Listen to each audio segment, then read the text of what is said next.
Hello बच्चों, मैं भोला यादव। आज आपको क्लास 12 बायोलॉजी में हम जेनेटिक्स से बताएंगे वंशावृत्ति के गुणसूत्रीय संकल्पना। ठीक है बच्चों, हम बताएंगे वंशावृत्ति के गुणसूत्रीय संकल्पना का अर्थ होता है सिद्धांत। ठीक है ना, ये हो गया सिद्धांत। इसका मतलब यह हुआ कि बच्चे वंशागति के गुणसूत्रीय जब ग्रेगर जॉन मेंडल ने जेनेटिक सिद्धांत दिया था, उस समय पूरे विश्व में किसी भी वैज्ञानिक को यह पता नहीं था कि गुणसूत्र क्या होता है, ठीक है, जीन क्या होते हैं, इसके बारे में कोई ज्ञान नहीं था। तो ग्रेगर जॉन मेंडल ने जो अपने सिद्धांत में दिया था, इसी को लिखा था कारक। ठीक है ना, कारक या फैक्टर, फैक्टर शब्द उन्होंने डाला था कि माता और पिता के जो कैरेक्टर होते हैं वह फैक्टर के रूप में ही पुत्र और पुत्रियों में पहुंचते हैं। लेकिन बाद में 1800, ठीक है ना, 1842 ईस्वी में नागवेली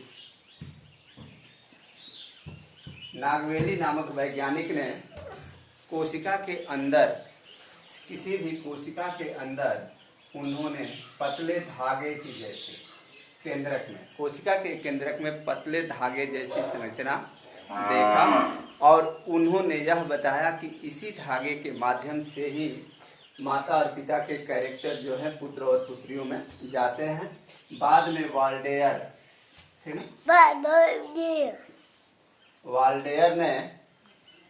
वाल्डेयर ने गुणसूत्र की खोज किया,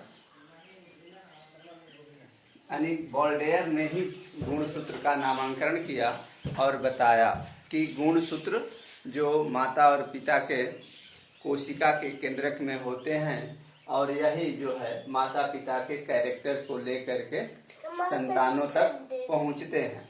ठीक है ना, तो ये वाल्डेयर। इसके बाद से एक और वैज्ञानिक थे जिनका नाम था जोहानसन। इन्होंने जीन के बारे में बताया। ठीक ना, किसके बारे में बताया? जीन के बारे में। तो इन्होंने यह बताया था, नागवेली और वाल्डेयर ने, कि गुणसूत्र जो होता है प्रत्येक जीव के कोशिका के केंद्रक में युग्म में होते हैं, जोड़े होते हैं। ठीक है, युगल का अर्थ होता है जोड़ा। ठीक है, और प्रत्येक जाति के जीव में के कोशिका में, प्रत्येक जाति के जीव की कोशिका में इनकी संख्या निश्चित होती है। जैसे मानव, आप जानते हैं बच्चे, मानव में इनकी संख्या जो है 23 जोड़े होती हैं, यानी 46। 23 जोड़े यानी 46 होती हैं। और जिसमें यह गुणसूत्र जो होता है वह कितने, 2 प्रकार का होता है। पहला होता है समजात,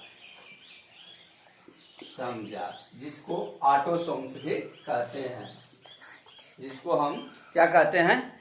ऑटोसोम्स कहते हैं। ठीक ना, जो समान होते हैं और इनको x से प्रदर्शित किया जाता है और इनको दैहिक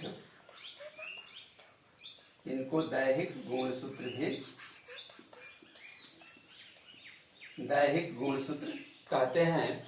इस गुणसूत्र के अंदर जो होता है, इस गुणसूत्र के अंदर उस जीव के रूप, रंग, आकार, आकृति, शरीर पे बाल का होना, कम होना, अधिक होना आदि, आंख का भूरा होना, नीला होना, काला होना आदि गुणों का जो नेतृत्व करने वाले जो जीन होते हैं वह इसी XX यानी दैहिक गुणसूत्र पर उपस्थित होते हैं।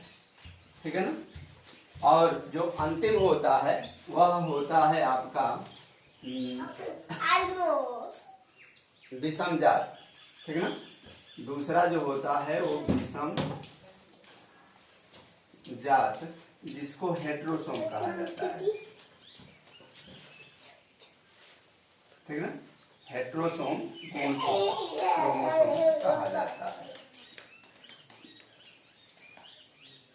ठीक है ना, ये। और इसको जो है विषम जात यानी हेट्रोसोम्स, क्रोमोसोम्स को लैंगिक गुणसूत्र भी कहा जाता है।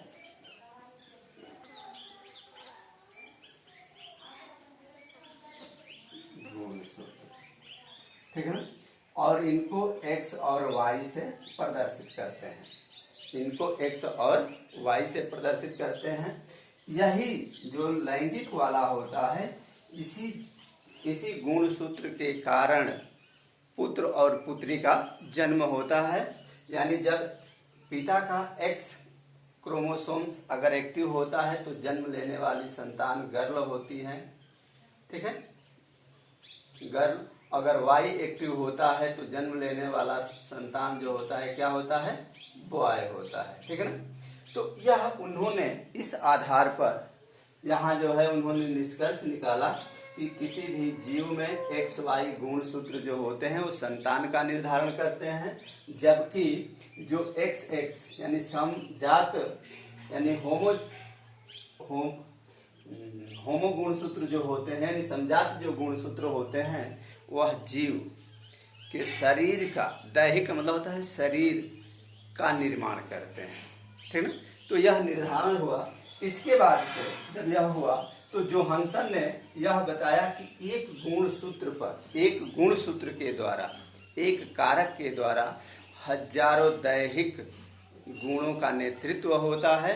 और इन्होंने बताया कि एक ही गुणसूत्र पर, ठीक है ना, जैसे मान लीजिए ये एक क्या है, गुणसूत्र है, क्रोमोसोम है, इसके ऊपर बिंदी बिंदी के आकार का ये प्रोटीन युक्त, ठीक है ना, पदार्थ प्रोटीन होता है। और इसी को क्या कहा गया, जीन। और एक जीन, किसी भी जीव में एक जीन एक ही लक्षण, एक ही गुण का नेतृत्व करता है। मतलब अगर किसी व्यक्ति के शरीर पे अगर उसकी आंख, मान लीजिए कि अगर आंख नीली है तो उस नीले का नेतृत्व एक ही गुणसूत्र, एक ही क्रोमोसोम, एक ही जीन करता है, ठीक है ना। दूसरा जो है वह उसके शरीर पे बाल का अधिक होना कम होना उसका नेतृत्व करता है। तीसरा मान लीजिए उसकी त्वचा का रंग जो है गोरा या ब्लैक होना, इसका नेतृत्व करता है। जितने भी हर व्यक्ति का जो है जीन अलग अलग होता है, अर्थात डीएनए अलग अलग होते हैं। तो यह जो है आपका वंशागति के गुणसूत्र संकल्पना में यह विचार दिया गया और इस तरह से उन्होंने प्रयोग किया, ठीक है ना, प्रयोग किया मक्खी पर, फूलों पर, और यह चीज परफेक्ट मिली। तो इस तरह से यह प्रमाणित हुआ कि किसी भी जीव का लक्षण जो है उसकी संतानों में गुणसूत्र क्रोमोसोम्स के द्वारा जाता है और उस गुणों का नेतृत्व करने वाला जो जीन होता है वह एक गुणसूत्र पर हजारों की संख्या में उपस्थित होते हैं। अगले वीडियो में बच्चे हम आपको बताएंगे रुधिर वर्ग में जीनी संरचना, कैसे रुधिर वर्ग के द्वारा जो है हम जीन संरचना में कि